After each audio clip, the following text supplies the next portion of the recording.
Good evening guys. Bale, nandito po ako ngayon sa bahay ng kapatid ko. Pakita ko po sa inyo kung paano padede ng rabbit.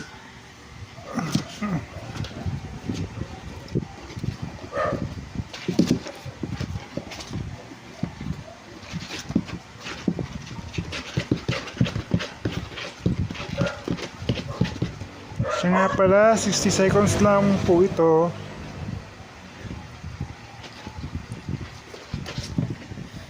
As you see, kung nakikita po ninyo, baby rabbit sabik na dumede sa kanyang ina. Bago ang lahat, please like, subscribe, like and share. Maraming pong salamat. Paalam po.